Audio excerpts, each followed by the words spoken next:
Every week, we like to wrap things up on Bullseye with a culture recommendation from me, your host. It's the outshot. You know, they changed the rules this year. It used to be that if you wanted to put the man on base, you had to throw 4 wide. Now the manager puts up 4 fingers and off he goes to first. I can't honestly say that keeps me up at night, but I understand why people care. Because baseball has always felt mythical as much as it is practical, enshrined in a sort of misty past, pastoral, elegiac. It isn't particularly any of these things in the practical sense, but it feels that way. Maybe that's all right.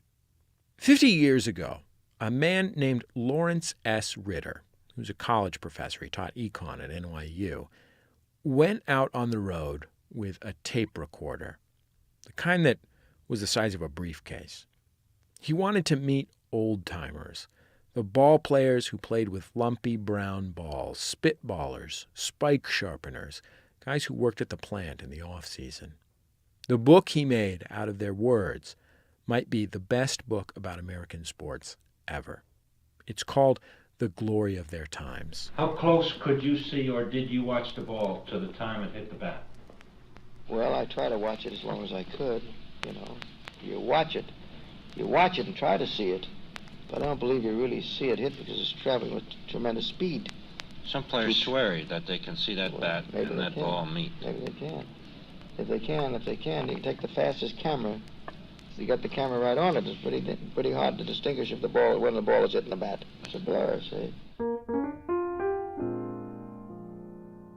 Even back then, this was the 60s when Ritter was talking to these guys, even back then, baseball operated on a mythical plane.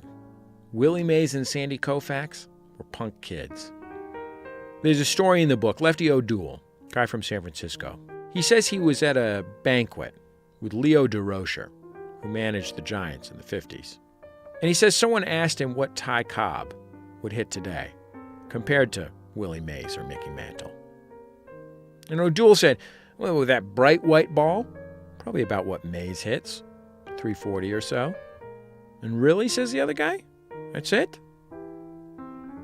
O'Doul says, well, you have to take into consideration the man's 73 years old. It was a different world when O'Doul was playing. 1900, 1920, 1930. America was turning. It wasn't subsistence farmers anymore. It was cities and immigrants and organized ball games and teams with pay and gambling and big grandstand crowds. Baseball was defined at that inflection point in our country. Another guy from the book, Chief Myers, he caught Christy Mathewson in the teens. Grew up on a reservation in Southern California. Went to Dartmouth before he went pro. Yeah, the game was not a well-thought-of game like it is today. Now today is mostly college men in there and everything, and they're admitted to the first-class hotels and all that sort of thing. We were just a second-class citizens, weren't even worse. I didn't know Prior to that time, baseball was a rowdy game. It was like the sailors in Boston, in the park, in the commons. No sailors allowed. Baseball lives in that tension between city and country. It boomed just when America was making up a story about what it thought it was, and also just as America was becoming another thing entirely. Here's the honest truth about baseball. Baseball's slow. Sometimes it's a little boring. Old people like it, especially old white men. It's better on radio than it is on TV. All that stuff is true. I grant you all of it. But there's still some magic in it. There's still Rube Marquard, estranged from his dad for a decade, getting a message in the clubhouse. That boy came in, he says, Rube, he says, there's an elderly man outside, and he wants to see you. He says, is your father from Cleveland? I said, my father wouldn't go across the street to see me, but you go out and get his autograph book and bring it in, and I'll autograph it for him. So instead of bringing the book, he brought in my dad, and we were both glad to see one another. I said, why didn't you tell me you were going to be out to the ball game? He said, I was afraid to make you nervous. I said, there were 35,000 people there. They didn't make me nervous. Friends of my dad, when they see him sitting on the porch, they'd say, well, Fred, you see what your son Rube did today? He said, who are you talking about? Rube. He said, your son Richard. He says, I told him baseball was no good. He even changed his name. Now look, I'm not an idiot. I know America isn't what it imagines itself to be. The story we tell ourselves about baseball, that pastoral dream, it's a myth. It's not truth. Honestly, I am glad the world has changed. I'm glad it's not 1908. I'm glad it's not 1922. There's a lot of pain and injustice in there that we'd rather forget. But when you read the glory of their times or you watch a ball game, you're not just looking backward. It's not just nostalgia.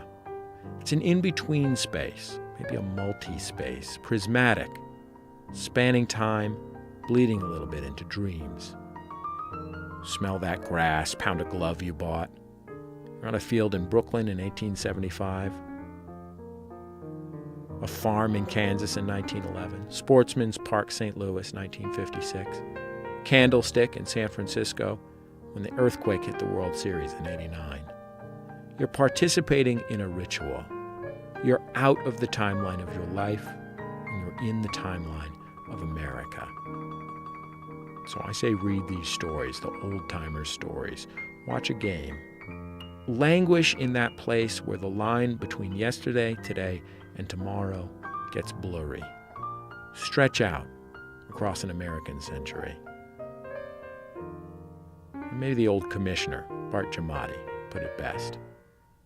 Take time out for paradise. That's my outshot.